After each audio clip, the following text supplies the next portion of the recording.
Hi guys, this is Mohammad P, a tutor on Chegg.com. Today we are talking about geometric sequences and series. So let's just start with defining a geometric sequence.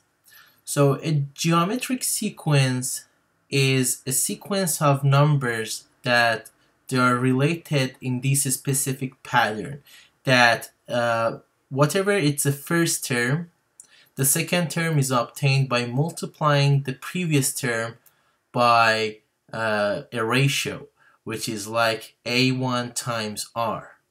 And the next one is also obtained by multiplying the previous one by the same ratio. So it's like A1 R squared. So I multiply this by another R, which is a ratio, it's a number, and then I get the next one. And similarly, the next one is going to be A1R cubed, A1R fourth, and so on. So the pattern for the geometric sequence is given by this formula.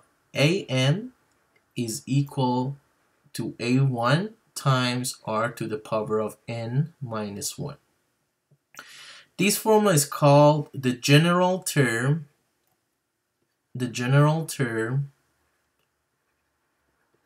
of a geometric sequence. This is basically giving us any terms that we want by giving a specific n value to that. Let's look at this example. So I have 3, 15, 75, and so on. So in order to check if this is a geometric sequence or no,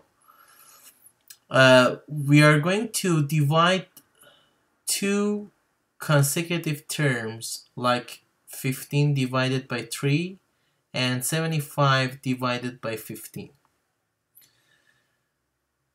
If we get the same result, so here I'm going to get 5 and here I'm going to get 5. So if we get the same result, it means that the ratio that each term is being multiplied to is the same for the second and the third terms. And if you have like the other terms, you can check that too. But as long as you make sure that they're all being multiplied by 5, then you're good. You understand that the ratio is going to be 5, and this is going to be a geometric sequence. If I ask you to write the general pattern or general term of this, you say, okay, the nth term is going to be the first term, which is 3, and then times the ratio, which is 5 to the power of n minus 1. And this formula gives you the nth term of this geometric sequence. For example, if I'm asking you to find eighth of, let's say, 30th, like the 30th terms, you are going to plug in n equal 30 in this formula. And you would say, okay, 3 times 5 to the power of 29, whatever this number is going to give me the 30th terms of this geometric sequence. So you understand now what a geometric sequence is like a sequence of number that each one is being multiplied by a ratio and gives you the next one. So now let's talk about geometric series. What's the definition of a series? Series is summation of the terms in a geometric, not in geometric, any kind of sequence. So when we are saying geometric series, it means that it's sum of the terms in the geometric sequence. So let me go to the next page and show you here. So for example, just consider the same sequence, 3, 15, 75. If I want to write actually another term, so 75 times 5, it's a 375, I think. Yeah, 25 and then 350 and so on. Yeah.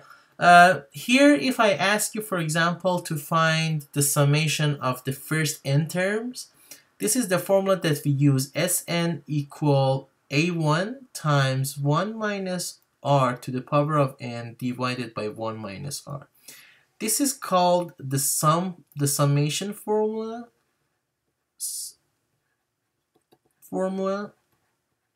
of a geometric sequence. So sum of these formula, it gives you a series. For example, Sn can be written as sigma k from 1 to n of ak. That means that you are adding a1 plus a2 plus a3 all the way up to an. So you need to understand how to interpret the sigma notation. If you see this notation, which is called sigma notation, is giving you the sum of the term starting from 1 to n of sequence ak. And in this example, I can write the sequence ak as a1, which was 3, times the ratio 5 to the power of k minus 1. So if I'm asking you to find Sn, that's basically sigma k equal 1 to n of 3, 5 to the power of k minus 1. So this is called a geometric series because each term follows the rule that is being multiplied by 5. The 5 is the ratio. And this notation gives you the sum of the first n terms. For example, if we are looking for S10, this is basically sigma k equal 1 to 10 of 3, 5 to the 10 minus 1. Sorry, k minus 1, because k is a variable and it's changing from 1 to 10. But you might say, okay, this is really hard to compute, because if they ask us, for example, as 100, like large values for n, then how we are gonna add these many terms together? It's gonna take like forever. So what I'm gonna say for this, you are going to use the formula that I provided here in order to evaluate this series way faster. So S100 is going to be A1, which is 3, 1 minus 5 to the power of 100, and then divided by 1 minus 5. Whatever this number is, that's equivalent to the result of this series. So if you have a series like this, that the n is like a real number, it's a real number, it doesn't go infinity, because you're going to see some cases that the series is basically it's not finite, is infinite. So the number of the n is approaching to infinity. For example, let me show you this one. If I'm asking for S infinity, that means k from 1 to infinity of ak. That means that you shouldn't stop and keep adding all the terms forever. So you might say, okay, how we are going to calculate this? Because this depends on a series that either it's convergent or divergent. If your ratio is bigger than 1, your series is not going to be convergent. For example, the same problem that we had here, 75, 375. As I mentioned, the ratio is 5. Obviously, if you keep adding 3 plus 15 plus 75 plus 375, the numbers are getting bigger and bigger, and also when you add them, obviously this sum is going to be infinity. It's going to be a very, very, very, very large number, which doesn't exist. So it keeps growing. So this is the key. When the r, or the ratio, is bigger than 1, we can say this is divergent. Basically, the infinite sum of all the terms are not going to be a real number. They keep growing. But if I show you another example, let's say consider 1/2, 1/4, 1/8, 1 16, and so on. This is a geometric sequence with the ratio r equal to 1/2, because each term is being multiplied by 1/2, and this is less than 1. So that's interesting. If you add all these numbers all the way and you never stop, that's not going to be infinity. This sum exists and it's going to converge to a specific number. If you ask me, okay, what is that number and how we can actually find that, I would say S infinity is going to be A1 over 1 minus R if R is absolute value of R is basically less than 1. So in this case that we said is divergence, absolute value of R is bigger than 1. And in this case, S infinity, or basically the summation of k equal 1 to infinity of the AK, where the AK is this sequence, is this series, or basically that's a sequence. This is a sequence, this is a sequence, and the whole thing together is called series. So the sum of the terms of the sequence AK from 1 to infinity is going to be convergent to the first term, which is 1/2, divided by 1 minus the ratio, which is also 1/2. And it's going to be 1/2 over 1/2. That's going to be convergent to 1.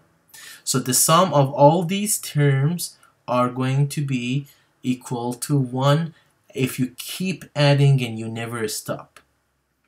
Okay, so that's actually all you need to know about the geometric sequence and geometric series. Obviously, you need to practice and do more problems to get the idea.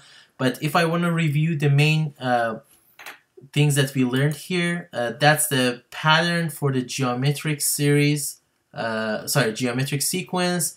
That's basically giving you the general term A1 times the ratio to the power of n minus 1. And then we learned the formula for the